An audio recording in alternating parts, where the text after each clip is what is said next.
Medical physiology lectures. आज हम पढ़ेंगे water deprivation versus water intoxication.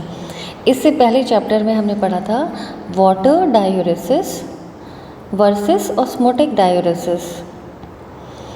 यहाँ वाटर की कंसंट्रेशन जो है वो बहुत ज़्यादा थी और यहाँ जो है डेप्रिवेशन में वाटर की जो प्लाज्मा में कंसंट्रेशन है, वाटर की जो प्रेजेंस है वो बहुत कम है वर्सेस इंटॉक्सिकेशन यानी एक्सेस। तो क्या फ़र्क होता है इन दोनों में और ये कैसे होता है? तो वाटर डेप्रिवेशन जो है, water deprivation is followed by a sequence of changes which consume water for body needs.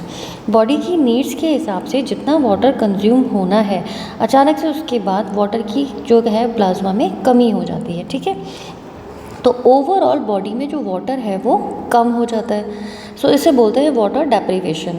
इसके कॉन्सिक्वेंस क्या हो जाते हैं कि वॉल्यूम जो है यूरिन की वो कम हो जाती है, डिक्रीज़ हो जाती है और वॉल्यूम कम हो जाती है तथा यूरिन ऑस्मोलैलिटी जो है वो इसके कंपैरिजन में इंक्रीज़ हो जाती है, क्योंकि वाटर कम हो गया तो ऑस्मोल्स का कंसंट्रेशन उसके कंपैरिजन में बढ़ गया।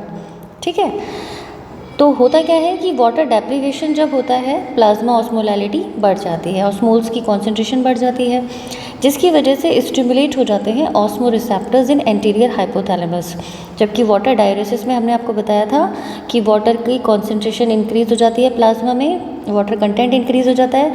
अब वाटर इंक्रीज़ हो गया तो डिक्रीज़ हो गई ऑस्मोलैलिटी, तो ADH का सिक्रेशन डिक्रीज हो जाता है, क्योंकि एंटीरियर हाइपोथैलेमस में जो ऑस्मो रिसेप्टर्स हैं वो स्टिमुलेट नहीं हो पाते, इनहिबिट हो जाते हैं। इसका जस्ट अपोजिट होता है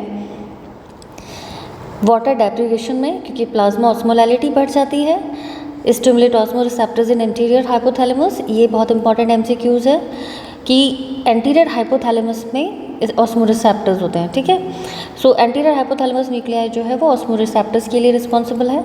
increase release of ADH from posterior pituitary and increase water permeability of late distal tubule and collecting duct. तो कलेक्टिंग डक्ट और लेट डिस्टल ट्यूब्यूल से वाटर का रीएब्जॉर्प्शन जो है वो यहाँ पे बढ़ा दिया जाता है, क्योंकि बॉडी क्या फील कर रही है, पानी की कमी, तो वाटर का रीएब्जॉर्प्शन बढ़ जाता है। तो होता क्या है फाइनली कि यूरिन ऑस्मोलैलिटी तो इंक्रीज़ हो जाती है, यानी यूरिन कॉन्सेंट्रेटेड हो जाता है और वॉल्यूम जो है यूरिन की वो कम हो जाती है, क्योंकि मैक्सिमम अमाउंट में वाटर को बॉडी जो है वो स्टोर करना चाह रही है, रखना चाह रही है, क्योंकि वाटर डेप्रिवेशन की कंडीशन है। वाटर इंटॉक्सिकेशन क्या होता है? Excessive ADH secretion leads to water retention.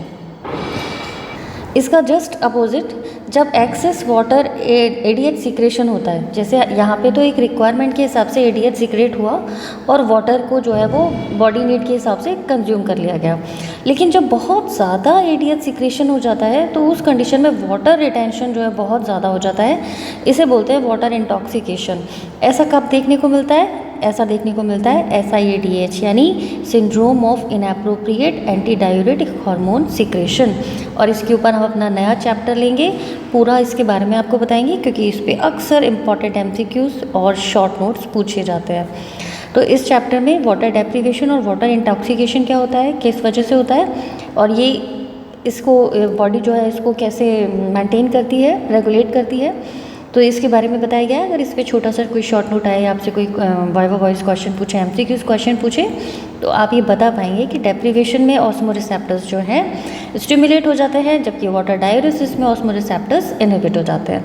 ठीक है, सो इसी तरह के और फिजियोलॉजी के चैप्टर्स पढ़ने के लिए हमारे साथ जुड़े रहिए। Please like and subscribe my channel. Wish you all the best, good luck to you, thank you.